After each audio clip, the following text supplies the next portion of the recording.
Bonjour, alors là je vais nettoyer la doseuse achetée sur AliExpress. Donc je vais pouvoir démonter cette partie-ci et puis la nettoyer à part.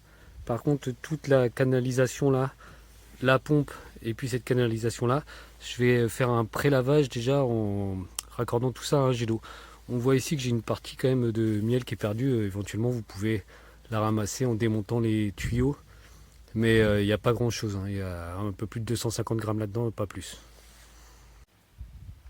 Alors voilà, dans un premier temps, je raccorde directement au tuyau d'arrosage la partie qui était ici.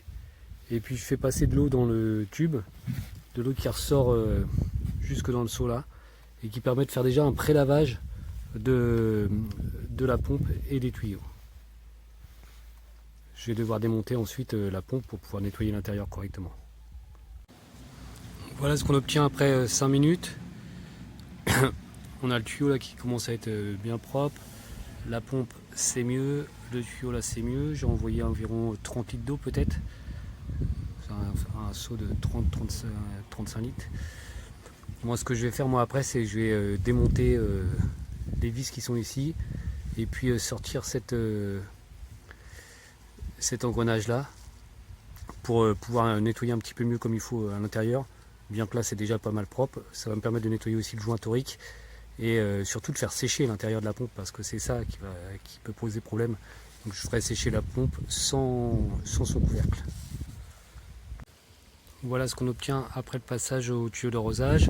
Là j'ai commencé déjà à desserrer les vis pour vous faire voir. Hop, on peut démonter cette partie là et puis on va la nettoyer à part. On va avoir le joint torique ici qu'on peut démonter pour le nettoyer aussi à part. Et puis facilement on va attraper cet engrenage pour le nettoyer aussi à part. On va pouvoir rincer tout ça correctement et puis surtout le faire sécher comme il faut avant de tout remonter. Quand vous allez remonter, vous prendrez soin de ne pas serrer trop les vis pour justement pas casser cette plaque en polycarbonate, même si c'est déjà d'une bonne épaisseur et que c'est relativement solide. Voilà, c'était le nettoyage. Bon, j'en ai eu pour une petite vingtaine de minutes en tout.